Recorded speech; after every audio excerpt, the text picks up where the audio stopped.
नमस्कार, मैं Dharmesh Sharma PR Bharat media में आपका एक बार फिर से स्वागत करती हूँ। जी हाँ दोस्तों, आज अलीगढ़ की पहचान, अलीगढ़ नाम जो आप जानते ही हैं कि अलीगढ़ को हरीगढ़ करने वाले नीरज शर्मा जी से आज हम बात करेंगे, जानेंगे कि आखिर कितनी चीज़ों का सामना किया उन्होंने अलीगढ़ को हरीगढ़ करने के नाम को सिर्फ और सिर्फ जनता तक पहुँचाने में, करने में नहीं, सिर्फ जनता तक पहुँचाने के लिए उन्होंने कितनी चीज़ों का सामना किया। आखिर अब उनकी जो जर्नी है वो किस तरीके से आई है, जुड़ते और जानते हैं। सबसे पहले आपका धन्यवाद करना चाहूँगी और आपको PR भारत मीडिया के जो दर्शक देख रहे हैं, मैं चाहूँगी कि आज आपसे जो कुछ मुद्दों पे बात करना चाहती हूँ उनको आप रूबरू करा सकें। तो सर, सबसे पहला मुद्दा जो है वो यही है कि हरीगढ़, और हरीगढ़ अभी बहुत ज़्यादा चल रहा है और आपने उसको एक अलग पहचान दी है। अलीगढ़ से हरीगढ़ तक का जो सफ़र है आपका, उसके बारे में आप थोड़ा सा बताइए। देखो, हरीगढ़ और हरी को कोई पहचान नहीं दे सकता। हरी से तो आपकी पहचान होती है, वो सर्वोपरि हैं, हम सब उनके बच्चे हैं, हम सब उनके लिए हैं। तो हरी से हमारी पहचान है, न कि हरी की हमसे पहचान। नहीं, आपकी बात ठीक है, हरी से हमारी पहचान है, लेकिन अलीगढ़ नाम था, जिस जिले का नाम अलीगढ़ था उसको हटा करके हरीगढ़ करने की जो मुहिम आपने चलाई थी, उसको लेकर के आपका क्या कहना है? देखो, अलीगढ़ जो नाम था वो बहुत पुराना नहीं था। जब 500 वर्षों के बाद अयोध्या में राम मंदिर का निर्माण हो सकता है, भव्य राम मंदिर का निर्माण हो सकता है, तो ठीक 500 वर्षों के बाद क्या अलीगढ़ का नाम हरीगढ़ नहीं हो सकता? मैं आपके संज्ञान में एक चीज ला देता हूं। अगर अयोध्या प्रभु श्री राम की जन्मभूमि है तो ये हरीगढ़ प्रभु श्री राम की कर्म भूमि है। और कर्म भूमि ये इस तरह से है कि रामचरितमानस में एक जिक्र आता है कि जब महर्षि विश्वामित्र जब ये हवन यज्ञ किया करते थे तो राक्षस उनके हवन यज्ञ पूर्ण नहीं होने दिया करते थे।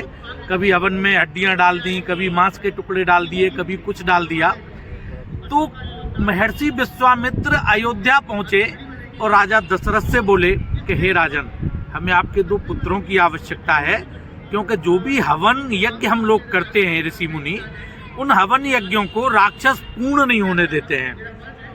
तो आपने सुना होगा कि आपके इसी हरीगढ़ शहर में विश्वामित्रपुरी है, जिसे आप बेसवा के नाम से जानते हैं। तो ये जो बेसवा नाम है, बेसिकली बेसवा विश्वा, तो विश्वामित्र के नाम से ही इसका नाम, विश्वामित्रपुरी से इसका नाम बेसवा हुआ है। वहाँ एक धरणीधर ताल भी है। धरणीधर का शाब्दिक अर्थ अगर निकालें तो क्या है? जिसने धरा को धारण किया हो, अर्थात शेषनाग। और उस त्रेता युग में शेषनाग का अवतार कौन थे? प्रभु श्री राम के छोटे भाई लक्ष्मण। तो लक्ष्मण जी और विश्वामित्र, राम लक्ष्मण के साथ विश्वामित्रपुरी आए। यहाँ से उन्होंने राक्षसों का वध करने की शुरुआत की। तो इस तरह से ये आपकी हरीगढ़ की पवित्र भूमि प्रभु श्री राम, प्रभु श्री हरि का कर्म भूमि है।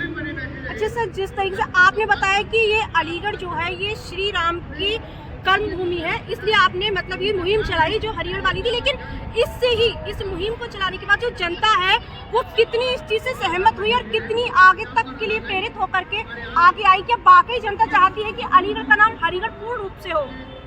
बिल्कुल, ये बात मैंने आपको त्रेता युग की बताई।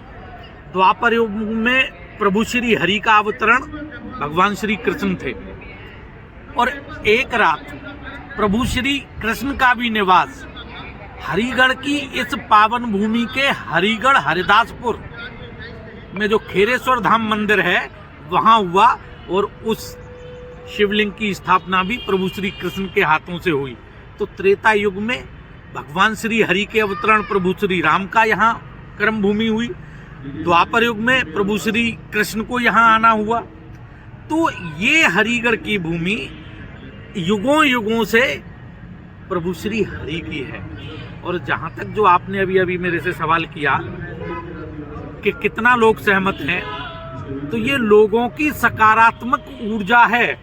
मैं तो अकेला था, अकेला चला, आज कारवां बन गया। मैंने 500 से ज़्यादा सभाएं की हैं इस पूरे मुहिम के तहत, और मैंने लोगों के अंदर इस आंच को देखा कि ये हरिगढ़ हरि का शहर है और इस शहर का नाम हरिगढ़ ही होना चाहिए। ये बात मैं आपको ऐसे ही नहीं कह रहा, मैं विभिन्न कॉलेजों में मेरे युवाओं को भी संबोधन रहते हैं भारतीय संस्कृति पर। तो जब ये सारा मैंने करीब करीब 18 से 20 लाख लोगों को संबोधन दिया है इस विषय में, और मुझे एक भी शख्स ऐसा नहीं मिला जिसने इस विषय पर मेरे से कोई नेगेटिव या क्रॉस क्वेश्चन किया हो। सभी इस बात से सहमत हुए कि हम हरि के बच्चे हैं, ये हरि का शहर है और इस शहर का नाम हरिगढ़ होना चाहिए। जी सर, जैसे